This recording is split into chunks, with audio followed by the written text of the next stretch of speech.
Welcome everyone to another Agility Leadership Network meetup event.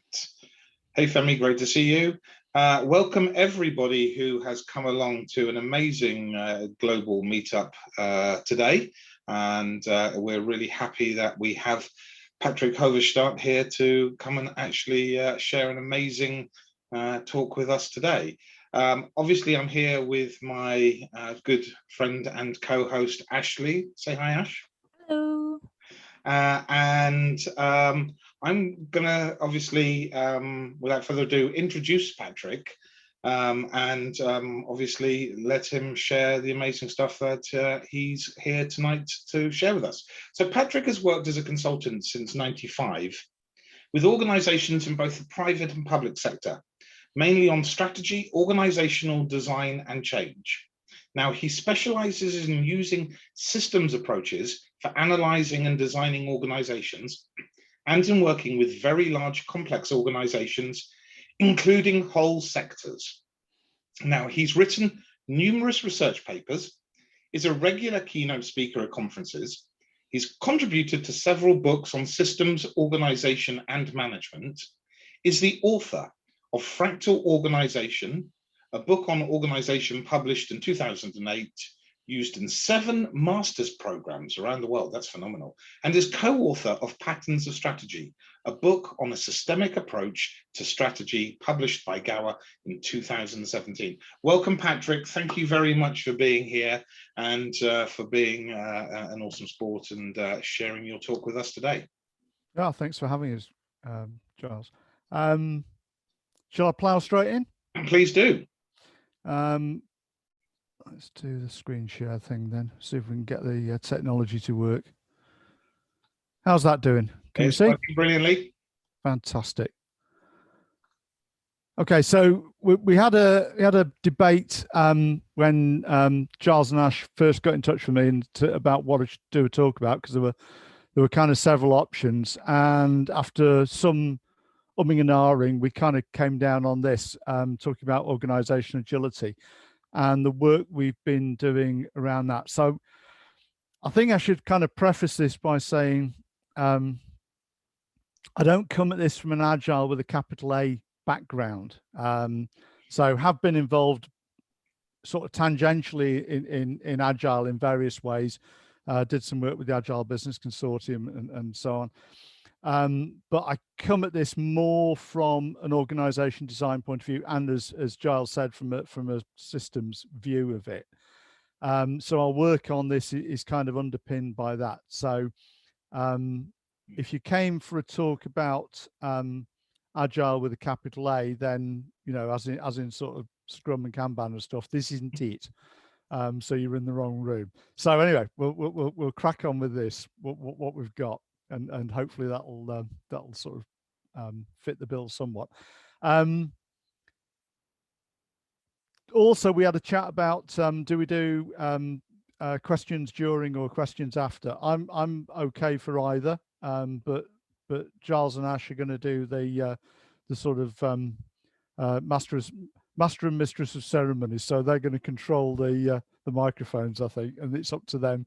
You got to get through them to sort of ask a question, I guess. So if you want to butt in, but butting in's fine by me. And I thought really place to start with, why does it matter? So why does organizational agility matter? And I'm going back, for me, this is not a nice to have. This is, front and central, a matter of organizational survival. And I go back to the quote by W. Edwards Deming, you don't need to change. Survival is not mandatory. And I think we tend to go through life as organizations, not necessarily as people, although people do it too, with the view that kind of survival is an automatic right. It is not. It is a choice. And for me, the reason I got interested in organizational agility in the first place was because of this, that it is a critical survival skill for organizations. And the way we're looking at it is this: to survive, you need to change at least as fast as your environment, and ideally, if you're in a competitive environment, at least ideally faster than your competitors are.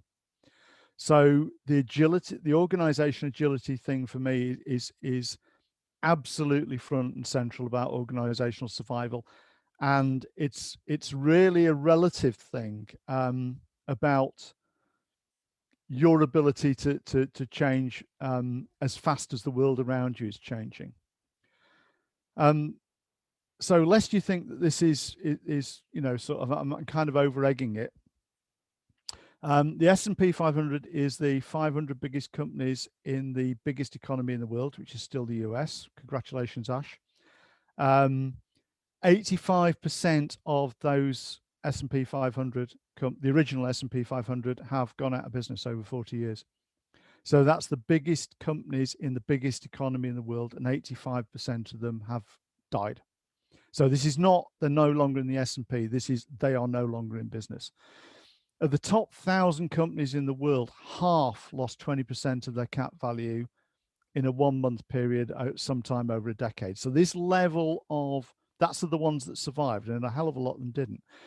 So this level of turbulence in the world and turbulence to organizations is normal.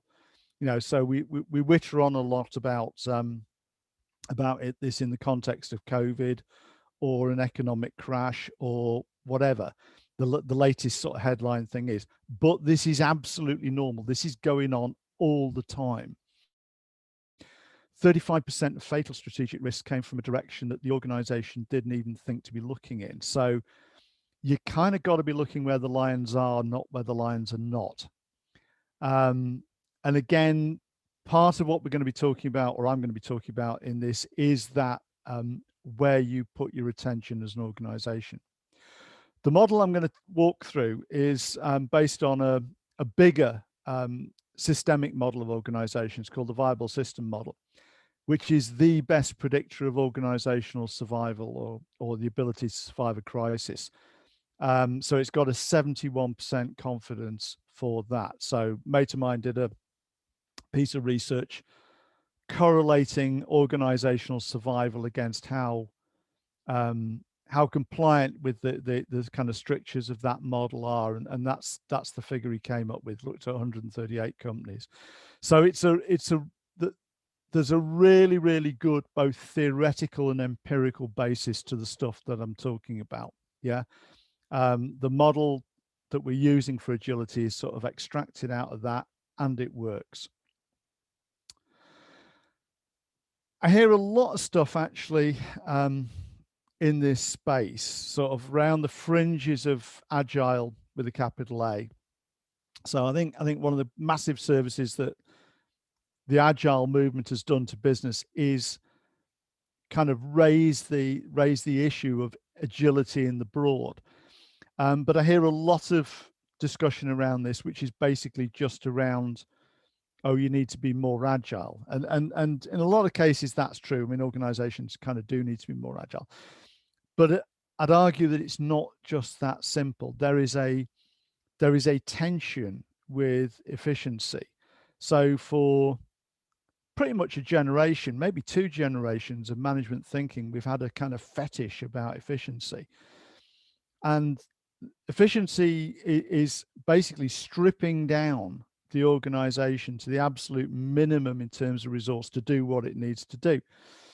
And of course, if you do that, you've got no spare resource to do something different, to sort of turn the organization in a different direction.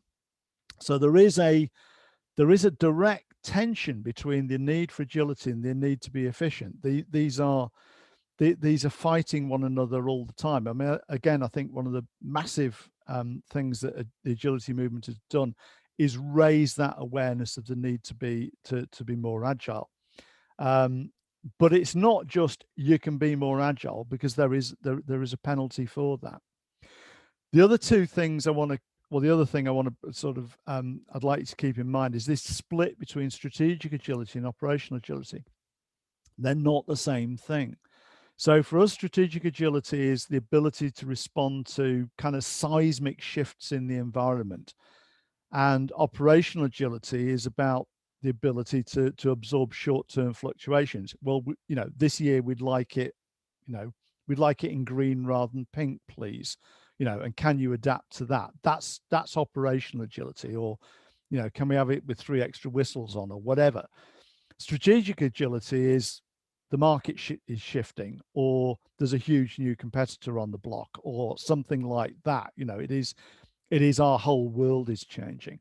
So they're not the same thing, and the capabilities you need that need to engage in that are not the same. So understanding how much agility versus being efficient, and what type of agility is for us absolutely critical. I'm going to talk about measuring agility, and it kind of begs the question, well, why the hell would you measure it? And I mean, when we started on this, which is probably, I think it was about 8 years ago, I first spoke about this as a conference and published a paper on it. And to be honest, I mean, the conference talk was standing room only, but everybody looked at us like we got the wrong number of heads. Like, why the hell would anybody care about? I mean, what is organizational agility? What is this guy talking about? And why would anybody want to measure that? And we've moved a long way. So the last bullet point on here, it's gone from weird to even McKinsey talk about this stuff now, But practically, if you don't know how agile your organization is, then you can't know whether it's keeping up with the rate of change in the world. You can't know what strategies it's capable of executing. And the failure rate on strategy is horrific. I mean, it's like, depending on which survey you listen to, it's between 70 and 98% of strategies never implemented. So, I'm not saying that's all because the organizations weren't agile enough, but it's certainly a factor. And ultimately, you can't know whether the organization's likely to survive. So for me, the measurement thing is critical. I kind of got into doing the measurement bit, partly because it's a way of sharpening your thinking. So you go from the kind of McKinsey, you just need to be more agile, to no, it means this. And building a measurement framework forces you to be much more specific about what you're talking about and how you think it works. It's easy to do the sort of jazz hands on it, but actually get into it's this, and this is how we'd know it works. And one of the things we've found from this is it has immense benefits in targeting your effort to be more agile for organizations. So the way we look at it is this: you've got an operating environment or strategic environment, and the first thing we measure is delta E. So the rate of change in the environment. How much and how fast is our environment changing? How much of that change can we see coming? So can we see it in time, and can we see enough of it to be able to do what we need to do? Orientating. So if we can sense the change, how good are we at making sense of that? And the building up our change repertoire. So, getting our heads around what the changes in the world mean. The better we are at orientating, of course, the better we are at scanning, the better we are at sense making, the better we are at sensing, because we know now what to look for. And then deciding. So how good and how fast are we at making both operational and strategic decisions? And then how much of the organization can we retask, how fast to actually enact those decisions? So, what's the actual rate of change of the organization versus the rate of change of the environment? And you come up with a formula in the round that kind of looks like this. So delta E, the rate of change of the environment, must be less than or equal to the rate of change of the organization. And if it's not, we're in deep poo. So that as a formula is relatively straightforward. Of course, building the algorithm to actually measure it properly. So, what's the relative contribution of scanning and orientating and deciding and pivoting, and how do those relate to one another, and all that sort of stuff is way more complicated, but we'll just concentrate on mostly on the raw formula.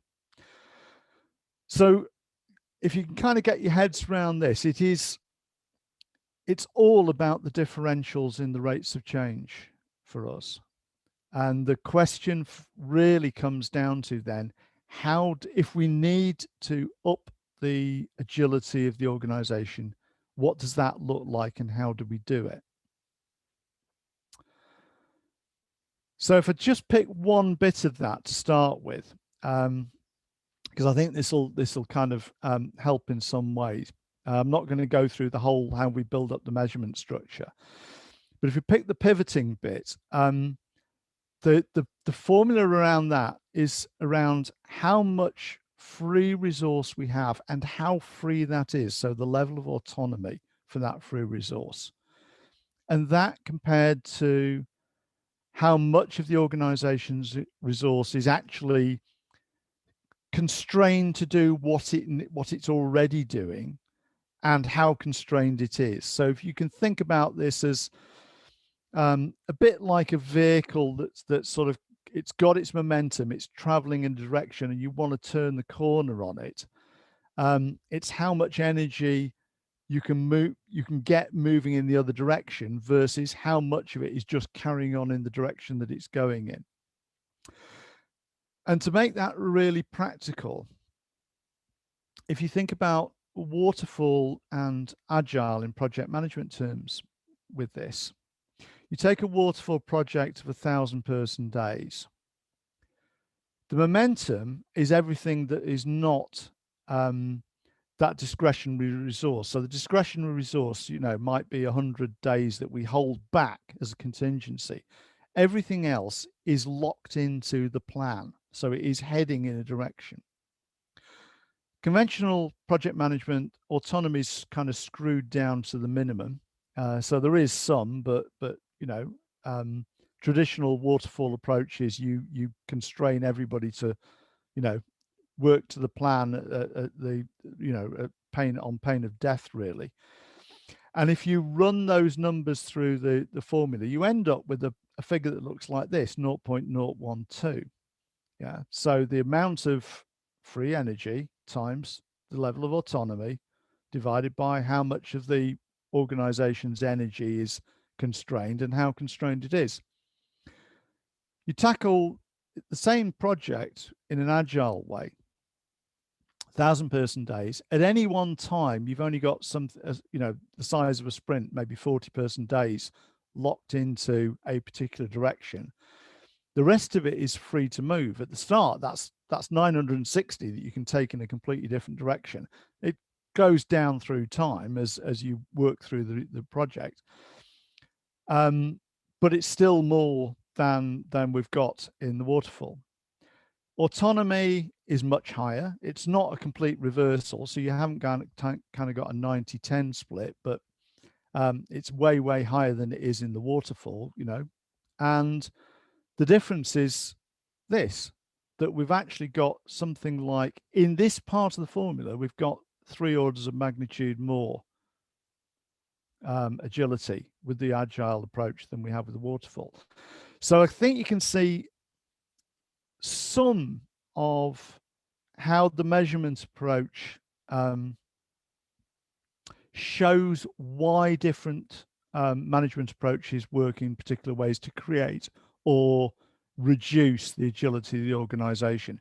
In this case, it's a project management context, but the same is true if you're doing the organization as it's just running. Yeah. The combination, so taking that bit again, the combination of autonomy with free energy is really, really rare. So typically,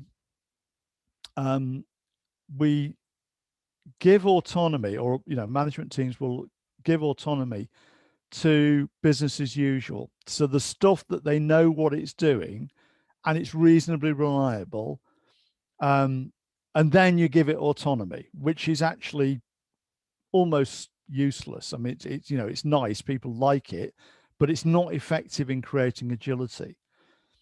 Very often, where they create free energy to do something different, they will absolutely screw that down in terms of its constraints on it.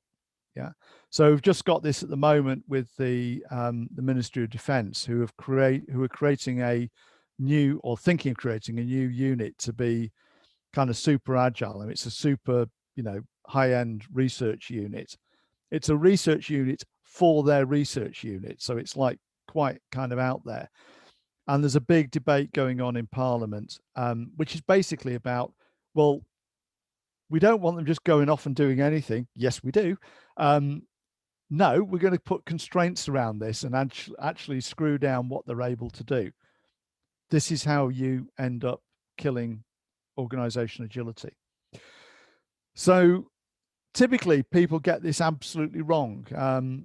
Management teams very often will do everything they can to reduce the agility of the organization. And it is really easy to make improvements in this, really easy to do it. So that's a bit around the pivoting bit. I want to talk a little bit about the decision bit just before that. And I mentioned the strategic and the operational. The other aspect to this is the expected and the unexpected. So in thinking about decision making, we're looking at all four of those quadrants. Our ability to take strategic decisions, our ability to take operational decisions, and those ones that are kind of routine, we do them a lot, and those ones that are, whoa, didn't see that one coming. And of course, they've got quite different ways of thinking and quite different management approaches that go with them. In us as individuals, this is part of how our brain is wired. So the hemispherical split in your brain, you've got two halves to your brain, they do different stuff. So one side deals with the routine, with the expected. Its kind of paradigm is around control. It's very good on certainty and it likes order. The other side is the side that does the unexpected, that looks for anomalies, that reacts as prey, that is about exploring a space rather than controlling a space, that is much more about the possibilities of what might happen than the certainty of, well, it's routine, so this is going to happen. And that part of us that engages with the chaos of the world. And of course, order and chaos exist with us all the time. We as animals are literally wired to be able to do this. Our organizations are not, by and large. So partly what I'm arguing is around building the capacity to deal with the stuff on the right, the unexpected, the anomalies, the chaos, the possibilities.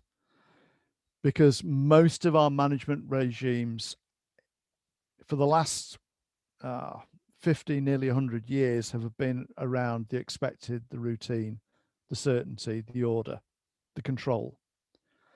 The more we can move stuff from couldn't even imagine that to, yeah, it might happen, but we know how to deal with it, the faster we are able to respond. So there's a discipline around shifting stuff from thinking the unexpected to, and if it happens, then we know how to deal with it. And we can deal with it in a more orderly kind of way, rather than purely in crisis management terms. Yeah. So if you're trying to deal with this, each of these, the scanning, the orientating, the deciding, the pivot must be good for the whole thing to be good. If you don't scan what's going on in your environment and synthesize that into an understanding of the thing through orientation, how would you decide where and how to be agile? If your decision making is rubbish, and in a lot of organizations it is really seriously not very good, then the impact of your agility effort will be squitted away on the wrong things. Yeah, it's the quality of deciding that focuses your attention on what you need to do. And if you can't move the organization into a new direction, then you aren't actually able to be agile at all. So all of these are required to build agility. Upstream obviously has the greater leverage, but it's important to fix the weakest links in this chain. So if you think about it as a chain, it's the weakest links that typically let organizations down. So if you think about that in measurement terms, what it gives you is an assessment of the background rate of change in the business environment. So how high is the bar? What is it you actually need to get over? And this changes dramatically from organization to organization and through time. So there are periods in an organization's life when all you need to do is basically get your head down, do what you do, and do it as efficiently as you possibly can, and do it as fast as you can. And the world is stable, and you just need to go like a train. And then there are periods in an organization's life when suddenly the world changes and all that flips on its head. So how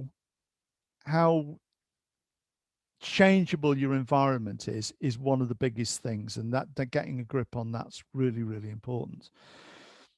Measurement will give you a measure of operational agility, so how well and how fast you can respond to those short-term demands, and of strategic agility, how good you are at responding to those seismic shifts, whether they are threats or opportunities, or a bit of both.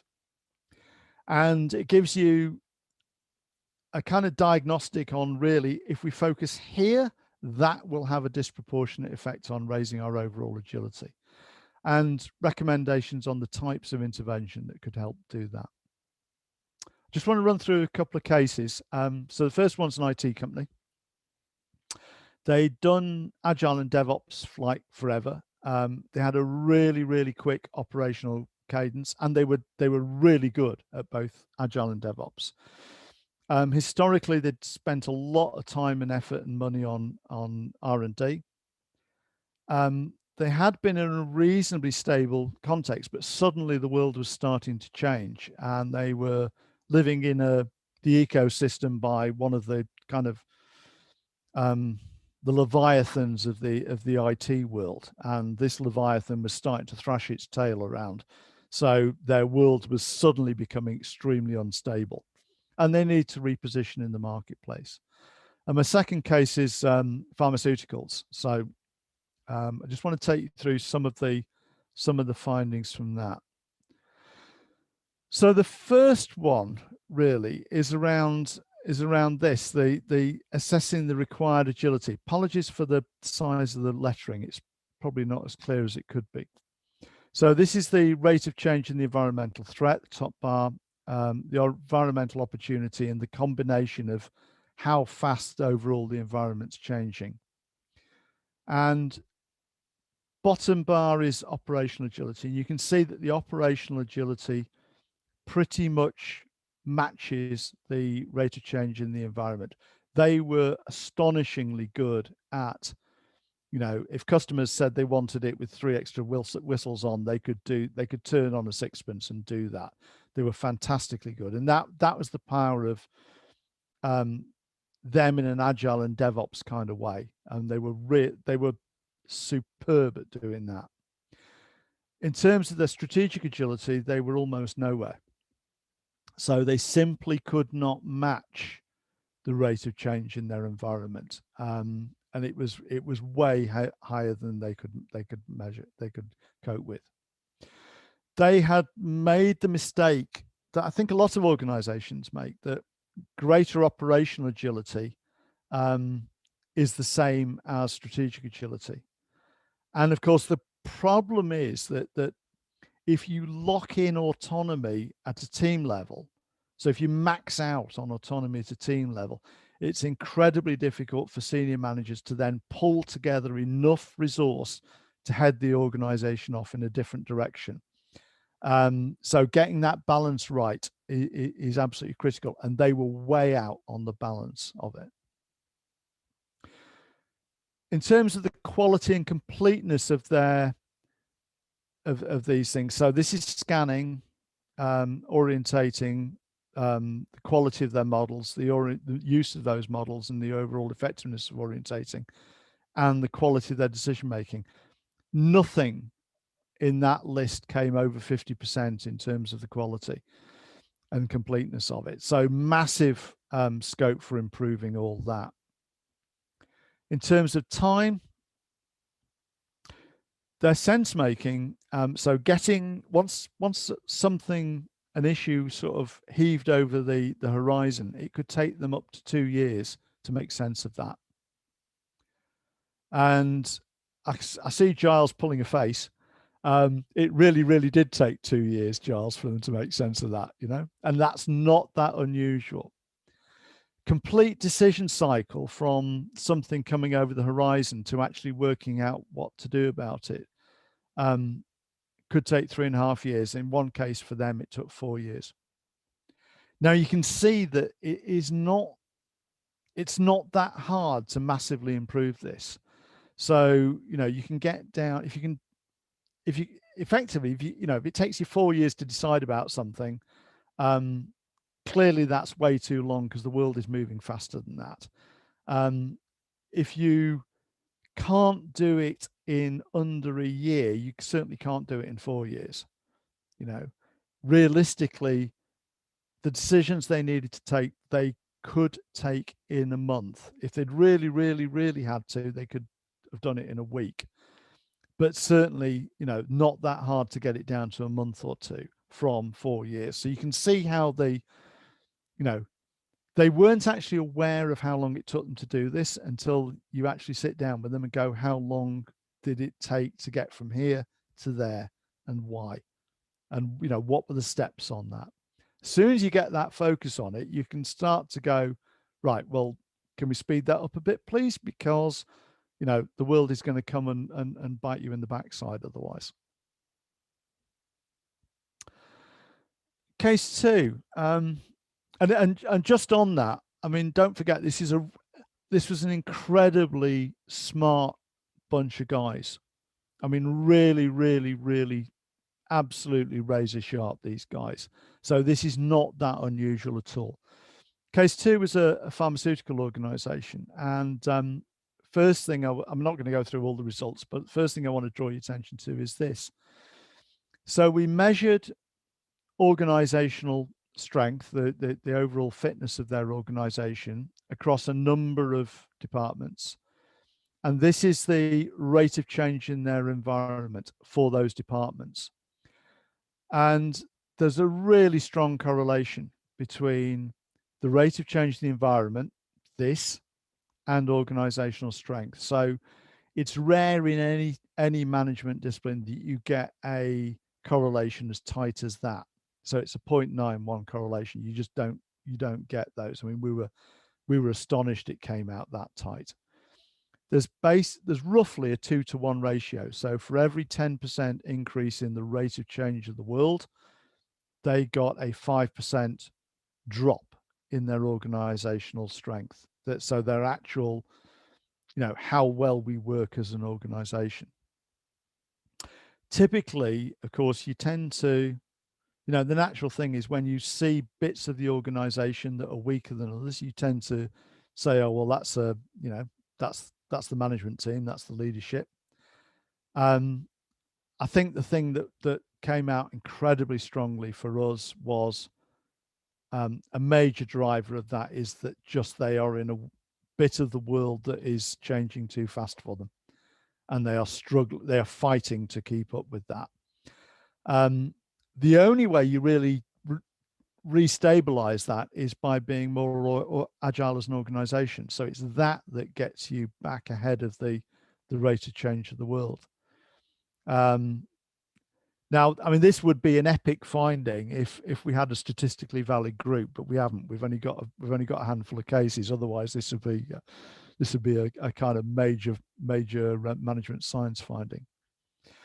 The second thing was this: that if you take, again, this is the level of the rate of change of the environment divided by the rate of change of the organization divided by the rate of change of the environment. This is one where the rate of change of the environment is equal to the rate of change of the organization. And again, we've got organizational strength up the other axis. And some parts of this organization, this is all departments from the same organization, some were 3 times as agile as they needed to be. So they could, whatever came at them in the world, they were on top of it, they could get ahead of it, absolutely no problem.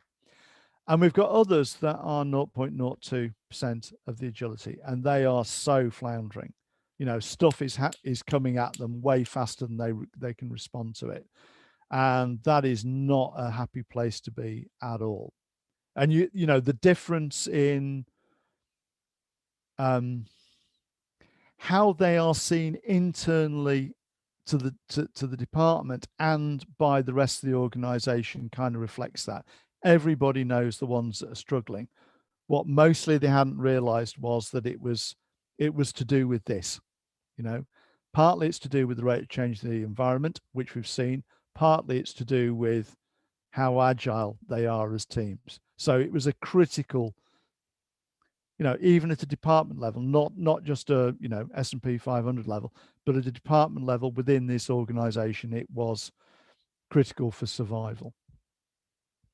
For improving this, scanning, it's really, really easy and cheap to improve the scanning if you do it continuously. It's horrible to have to do it, you know, suddenly switch it on. Orientating, critical for agility, and it improves the business, you know, managing the organization day to day. Really, really not well understood as an approach. Decision making, incredibly easy to speed up the decision action cycle and the cadence of that, but people tend not to.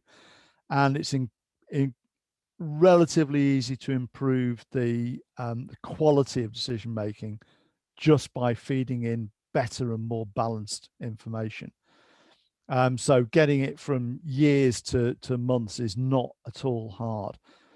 Pivoting is the hardest to do because that involves taking people off one job and shifting them onto something else. But that combination of autonomy with free resource is an easy win.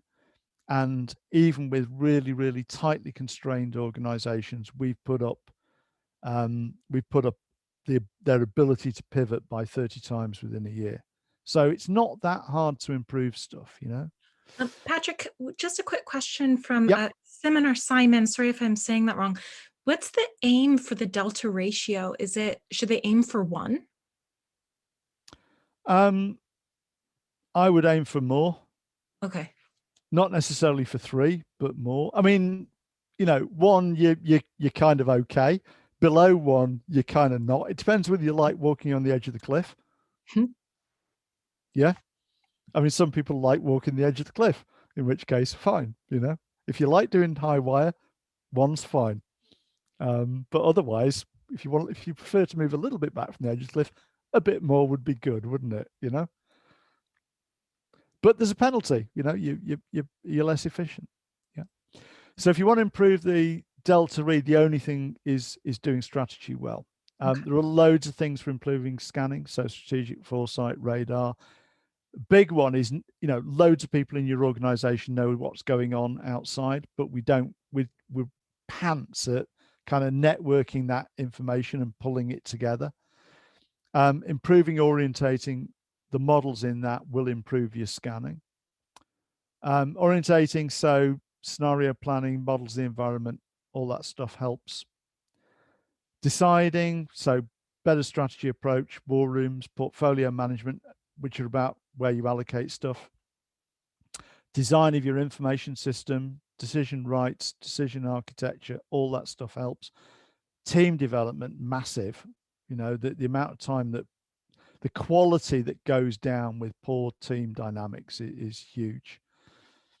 And for pivoting, all the stuff around change, so benefits management, agile approaches, governance that does the allocation of autonomy well, flexible teams, so tight teams that you can retask as a team rather than pulling individuals all over the place. Specialist change resource, so kind of fast twitch muscle, if you can think about it like that, and having a wider innovation repertoire than most organizations have. All of that improves pivoting. So you kind of think about it as two loops. One's an information loop, so you've got information running around this thing, and the other one is action, or actually doing stuff. From that sort of red, amber, green slide that I put up, levels of agility for within an organization vary massively. And because you kind of know, because that's the same organization with the same culture, it's not primarily cultural, it is systemic. It's about the relationship of us to outside. And it's massively improvable. We've improved, put up pivot by 30 times. We've improved the speed of decision action cycles in some cases by 200 times. It ain't that hard. It really, really isn't. And that's it, really. Ultimately, it's about the ability to change direction in mid-flight so you can maintain a relationship of advantage with the outside world. And it's about how fast you can do that. So that's kind of me done. Thoughts and questions? Patrick, I mean, thank you very much indeed for a phenomenal, and we've got a load of questions in the chat. Ash, can I hand over to you to obviously help organize? And I know we've had Maru had a question, Andrea's got a question lined up. Yeah, that's the capture too. And then we have a slide flash up request from Marie. She wanted to see a slide one more time. I think it was 3 slides back from the end. But do we just want to go in order? Do we want to go Maru, then Andrea, then Marie? Why don't we try to get that slide up for you? And then anyone else, if you have questions, why don't we use the raise hand functionality? Because then if you hover over your screen, you'll see a reactions button, and you can click raise hand. And what we'll do is it'll pop you up to the front of the queue, and we'll just take everyone in order. So I believe we're going to start with Maru, I think. Mm-hmm. If you can unmute. He was having connection problems earlier, so he may have dropped, so that's not a problem. I'll give it a try. If I break up, I'm sorry for that. So my first one was about the conceptual model behind those measurements. If that's published somewhere, and how does that relate to, you know, all the other aspects of running an enterprise and running teams, and etc. Conceptual model is published, the algorithm isn't. So I can send you, if you send me a thing, I'll send you a white paper on it. That would be awesome. Yeah. Just to understand the measurements and how they're normalized, how they can be made to be comparable, etc. Just understand where they come from. Okay, thank you. It hasn't got the stuff on how we do the measurement. It's got the conceptual model, but it hasn't got the algorithmic model. Thank you. Okay. Thanks, Mary. Brilliant. Andrea, having spent 8 years on the algorithm, I'm not sort of, you know, a slight exaggeration. I was mostly doing other stuff at the time, you know, so. Yeah, happy to. Hi, thank you so much for the great talks. Really, really interesting. Just a quick one. So does the delta need to be different for different departments? And what would be your typical response? Because I can already hear some department heads saying, yeah, everybody should be agile, but not us because, and then insert a reason here. So are there differences between departments, and how do you react to that resistance? Massive differences, and the farmer case, I think, you know, the point of that is that the difference in agility and the difference in the rate of change of their environment from department to department was huge. I guess my answer to the please not me sort of thing is, well, it goes back to the Deming thing, really. I mean, you know, survival is a choice.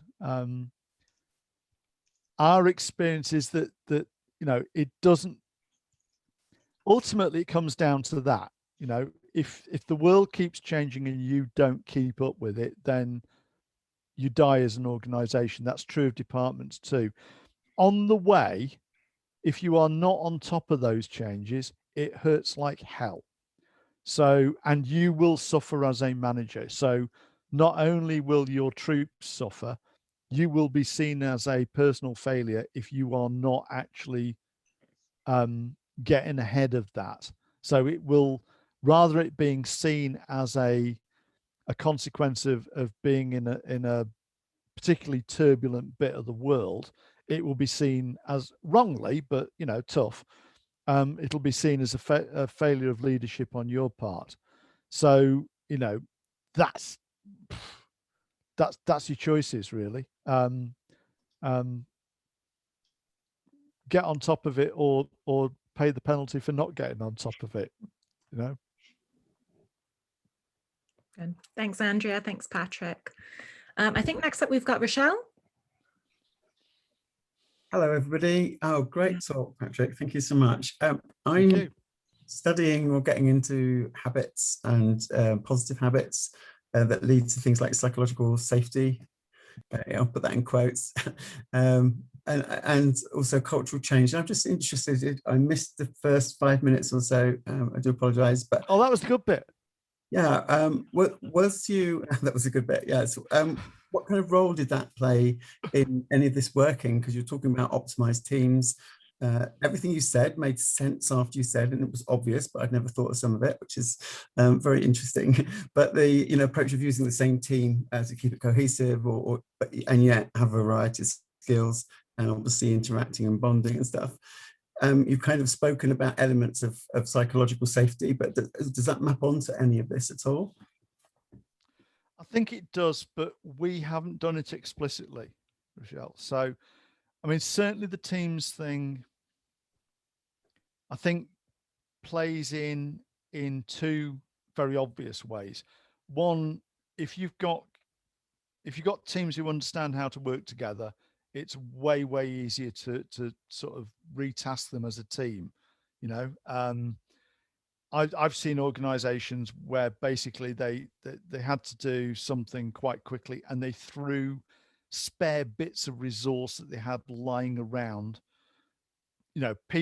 half a person's time into a team made up of other half of people's times, none of whom would work together. I mean, it's a night, you know what it's like. I mean, it's a nightmare. You know, they spend half the time trying to. Yeah. So if you've got decent teams that you can kind of retask, that is super helpful. It's also a massive thing in the decision making. So one of the big tensions in organizations is between the thing I talked about at the beginning, in the bit you missed, thing I talked about in the beginning, which is, you've got this tension between doing what we're able to do now and doing something different. All organizations live with that tension all the time. And that's a personal tension for teams and for individuals. We feel that inside ourselves, and the tensions in teams are very often to do with that.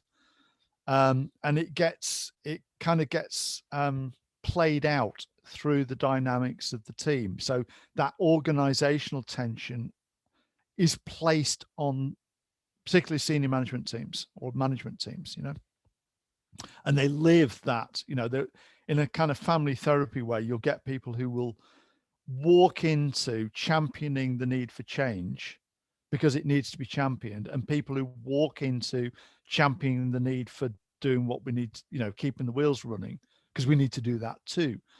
And then you've got a fight set up because that tension's real, and having teams that are stable enough and mature enough to be able to handle that tension. Oh, that's a huge advantage. Because I mean, that can stop you in your tracks for a year, 2 years, just while you unscramble that mess. That reflects my experience. That's amazing. You joined a lot of things together there. Thank you, Patrick. Great answer. Pleasure. Great. Next up, I think we've got Nitish and then Harry. Hi. So my question was the loop that you showed for improving agility. So scan, orient, decide, and pivot. That looks very similar to U.S. military's OODA loop, John Boyd, right? I was wondering if that was sort of the inspiration, if you could talk about the similarities and differences a bit. It is very similar. I mean, I come from a background of using the viable system model, and it's the bits of that are to do with changing the organization. So we've kind of missed out some of what's in viable system model, but we mapped that against OODA, and it's exactly the same. So, you know, that, well, it's near as damn it the same. So that kind of triangulation, it's not triangulation because it's only two views, but that sort of convergence of model helps enormously. I mean, I think the for me, there's two things that Boyd brings to the John Boyd of the OODA loop fame brings to this that are not well, they're not actually in the viable system stuff, which is where I came from for it. So one is not actually his OODA loop. It is John Boyd developed the formula for aircraft agility. So for those of you who don't know, John Boyd was a fighter pilot and was the kind of the inspiration. If you've ever watched the film Top Gun, he was he trained fighter pilots at the US Air Force Fighter Weapons School. His nickname was 42nd Boyd because he had a standing bet. He could beat anybody in a dogfight within 40 seconds. One of the things he did was develop the formula for aircraft agility. And the bit that I showed you of our formula, which is around pivot, obviously I didn't show you the maths, but I showed you the sort of conceptual model, is really partly derived from his agility formula for aircraft. So the thing he was concerned about was how fast an aircraft could dump energy in the direction it was traveling and turn it into a different direction. So his formula was around that, and we kind of used that. The other thing that I think he's particularly good at is that expected versus unexpected thing. So he didn't have the neuroscience research that we do have now about the hemispherical split, but he understood the importance of doing, if you like, pre-prepared decisions in case. So this is how he did the 40-second thing, because all the maneuvers that the fighter plane could do, he had programmed in his mind. And if somebody did X, he knew exactly to do Y, and it was instinctive. That's why he could do it so fast. So that whole, how do you deal with the expected versus the unexpected, and the mental discipline of actively looking for things in the world that do not correspond to our model of the world. So that scan and orientate loop, I think he's particularly good at. So real good question, Nitish. Yeah. Thanks a lot. Thanks. That was very useful. Yeah, you mentioned requisite agility, and it will not be an incident that it looks like Ashby's laws or law of requisite variety. Yep. Can you elaborate a bit on differences and similarities here? Yeah. So viable system model, which is what we built it from, is built from Ashby's law of requisite variety. So basically it's a working out of how an organization deals with a world that is more complex than it is. Mm-hmm. The thing that's not really in Ashby's law that is to do with this is in a sense the working through of the dynamics of change. So Ashby's law, as stated, is simply, the world's demanding 6 things of us and we only have 5 things that we can do. We don't have requisite variety, or we've got 7, we do have requisite variety. What it doesn't help you with, other than saying it's a problem, is the development of change, how you actually orchestrate that change and that understanding of it.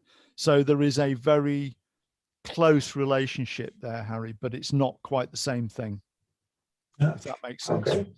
Yeah, makes sense. Thank you. But we wouldn't have got there without Ashby's law. So, No, definitely. And Stafford beer and stuff like that. Yeah, absolutely.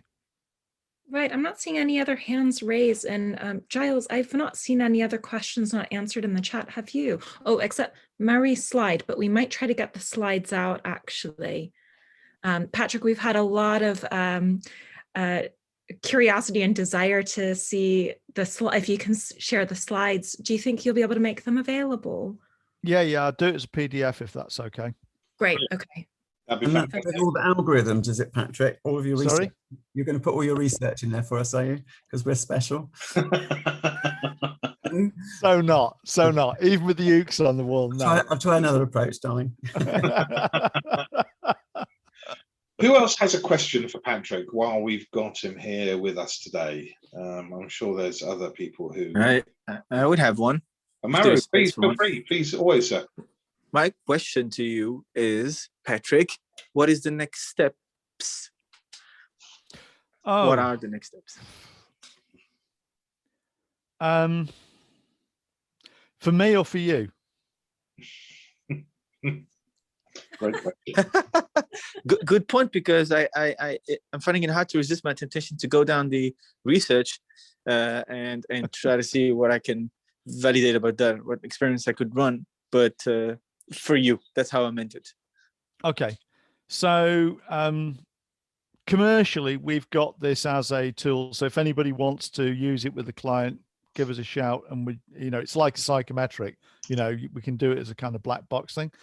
From a research point of view, I would love to do more work on the organizational strength, which is basically kind of how compliant to viable system model are you, versus the rate of change in the environment. Because I think that would be, if we got more information on that, that could be, and it bears out the findings we've already got. That could be absolutely epic. I mean, that'd be a huge thing to discover. I did that cross reference just as a let's see what happens if, and was just blown away by the result. Because I mean, intuitively, you kind of go, yeah, I would expect, if the world's changing faster, I would expect that to have an effect. I hadn't expected it to be anything like that tight. And that might just be a freak because it's a small sample, but I don't think so. But of course, it's not enough to publish. So I'd love more on that. There's more to be done on more casework, I think, and more to be done on ways to improve it. So for us, I mean, this matters if you can, it only matters if you can get organizations to up their level of agility. And the great thing about that is there's loads and loads and loads of different ways in which you can do that, from psychological safety to, something, putting in building a model of the environment, to improving their strategy, to altering the governance structure, to whatever. There's loads and loads of ways of doing that. So I think building up that repertoire of, here's 36 ways to improve scanning and 26 to improve orientate, that'd be a lovely thing to play with.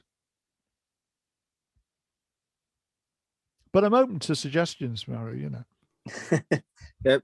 I'm not crazy enough to have suggestions just after listening to 60 minutes. I would need to really read the papers. I would love to. So I'm going to reach out if that's okay.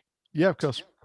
We'll try and get them for anybody else who sort of, wants access as well. So, I mean, thank you also, Patrick, for sharing your PDF from tonight's talk, and hopefully that will help Marie with her page she wanted. Stephen, great to see you, sir. A question for Patrick.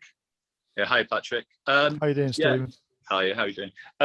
Yeah, so when you looked at it at the team level with your red and amber and whatever, were you finding that those individual teams were actually, I think there was a psychological safety, so they're clearly going to be under stress, and people know. Is that where you think you should be kind of putting the resource to bring them back over the one? Are those likely to be areas that are actually going to fail and bring down the organisation? Have you seen any correlation between it's this area of, say, operations, this is where I've hit problems, or have you not delved that far because you're basically trying to save organisations and help them anyway? How does that message land? I think if I understand your question properly, Stephen, so and tell me if I've got this wrong. So I mean, the first thing, of course, is the ones on the right hand side, which were like well agile. You can kind of go, yeah, they're okay. Yeah. Now actually, you kind of thought they were okay anyway, just because of how they are. They seem pretty okay and comfortable. Well, two of them did. One of them didn't. One of them was a surprise, and it was in a. I mean, it's interesting because they were in really, really, really difficult environmental situation, but they were super agile, and that's what made the difference. The other ones, you kind of go, if I've got limited capacity to work with anything, to improve anything, these are the ones to work on, aren't they? The ones that are really struggling. Because it's not just they could fail, they are failing, in that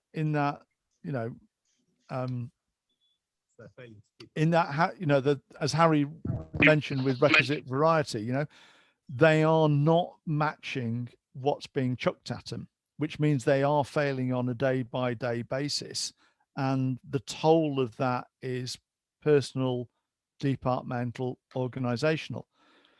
Not all of them are mission critical to the organization, but some of them will be, So I think it's that where is it failing most and which are most mission critical, and that's where you'd target, really. I mean, I'm a consultant, so I do what I'm told, but that'd be my choice, So that diagnostic at the team level has value because it's already flagging up issue rather than risk. It's the issues and yeah. And it's a neutral fashion because it's data led rather than opinion. Yeah, and like I say, in a lot of cases it's quite easy to do to make a big improvement. Sometimes it's not. It depends what needs changing. So if it's the speed of the decision making, usually you can make a hell of a difference to that because it's only a small number of people.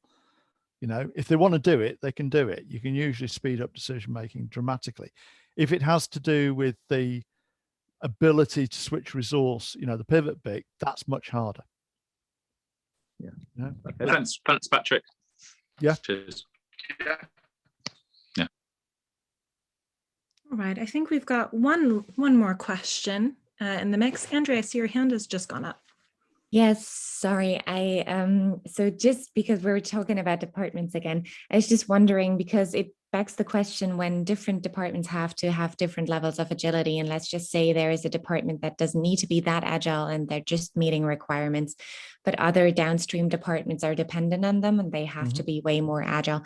What is your experience with integrating agility or a higher level of agility across departments and making that work for the different stakeholders, and still to that aspect of psychological safety, making them feel okay with it? I think it's a really interesting question and I don't have a good answer.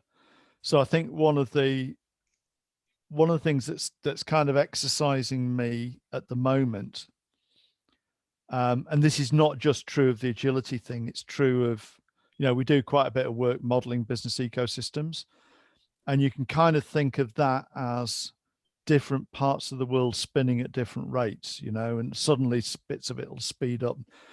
How does that all fit together? So at a conceptual level, that whole, things moving at different rates is quite, methodologically there's not good tooling for that. And I think that's also true for the sort of, at this level that we're talking about now, Department A having to be much more agile than Department B, and how does that work?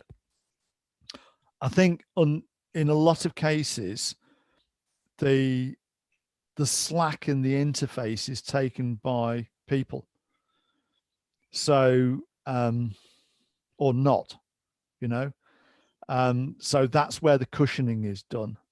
So where you get potential friction, that's either absorbed by people or it isn't, and the consequences of that are quite interesting. So I don't have a good answer. I know there's a problem there, and I think that is partly where that stuff around psychological safety and teams and inter-team dynamics and all that sort of stuff comes in. So I don't think there are any hard and fast rules there, Andrea. Well, certainly I don't know what they are, if there are, and I think it's a not well understood space, to be honest.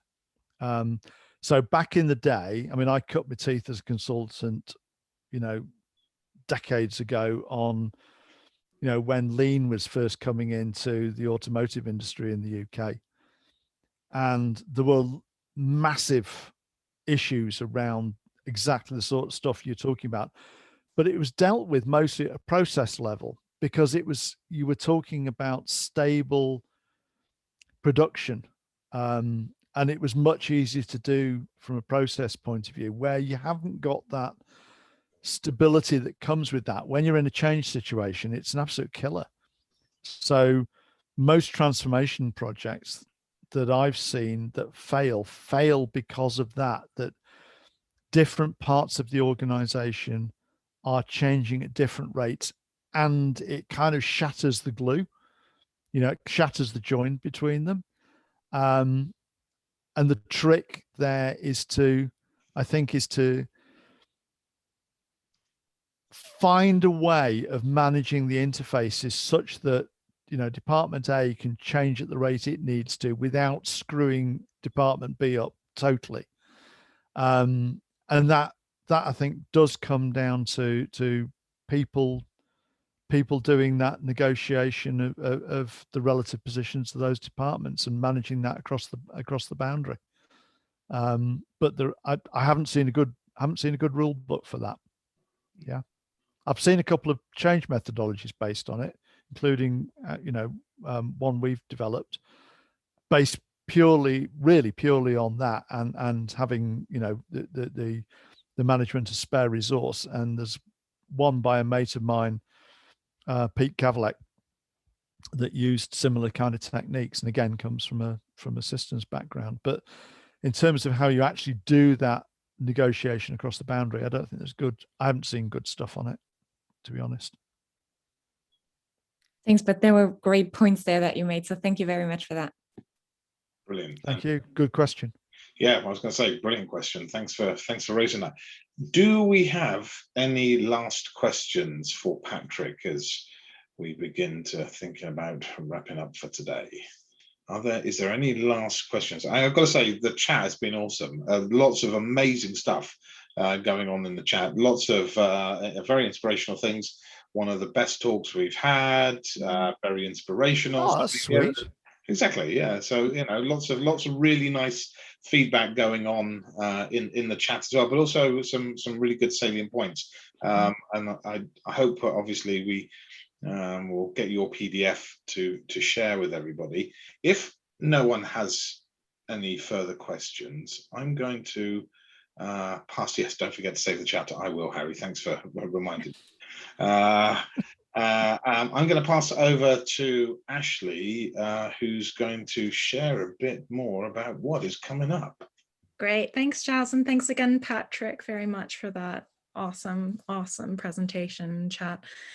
So we at the Agility Leadership Network, we've actually got half a dozen events lined up, and they're all really exciting. So as you guys know, we tend to schedule these on Tuesdays at 6:30 on the second. Giles, is it the second and the last Tuesday of each month? First and third. Thank you. Oh yeah, today's the 6th. The first and the third Tuesday, just so if you ever fancy just clearing your diaries well in advance, that's the schedule we tend to work to. So next up in a couple of weeks on Tuesday, we've got How Safe is Safe, and that's our friend Alkesh Shah presenting on SAFE, the framework 5.1. And actually that week it's a very special week where we actually have 2 events in 1 week because we've buddied up with the Aginex community, which I know, Giles, you're a key member of. And together we're hosting a psychological safety fishbowl, which would be really exciting. Then in May, we have a panel event coming up for organizational agility outside of technology. So we have 4 key speakers coming to share their insights and their career work on this topic around HR, marketing, sales, and finance. And then we have also in May a testing festival in affiliation with some other friends and colleagues of ours in the Agile community. So Testing Festival 2021 in May. And then the last one we have scheduled so far is the 18th of May for continuous improvement, bringing together various tribes that we like to brand as the Avengers across different Agile, Lean, etc. And that'll be presented by James Dewan. So please sign up. Lots of exciting stuff coming up. Yeah, it's brilliant. I just love the fact it is so diverse. The things that we've had and the amazing speakers we've had so far in 2021. It's been phenomenal, and we're looking forward to having many more. And look, as ever, if anyone's got any suggestions for anybody that we should hope, please come along and share with us. And if you know of anyone, you've seen someone inspirational at a previous event, I know Tom obviously runs his group. If there's anybody who you think we should be hosting and getting airtime here within the ALN, please do let us know. And we can obviously set them up in obviously the second half of 2021. And hopefully we've already said we'd like Patrick to come back in H2 of 2021 to do another talk with us again. And hopefully we'll be able to twist his arm to do that. We'll see. Yeah, exactly. But otherwise, Patrick, I want to say thank you very much indeed for coming along and sharing your talk. The feedback and the thanks that's been given to you in the chat today has been phenomenal. There's a lot to take away, and I think a lot more reading, as Maru and other people have rightly pointed out. And I, for one, will certainly be going back over the PDF once I get my hands on it. But Patrick, major round of applause. Thank you very much indeed for coming. And thanks for inviting me, and thanks for the great questions. It's been fun. Yeah, brilliant. And as ever, thank you to everybody who has asked some phenomenal questions, who has been obviously taking part in the chat today. And as Ashley mentioned, we've got lots of events coming up. Please do feel free to come back and join us, and look forward to seeing you all soon. Thanks everyone, and have a great rest of your day. Nice. Thank you. That's amazing. Cheers.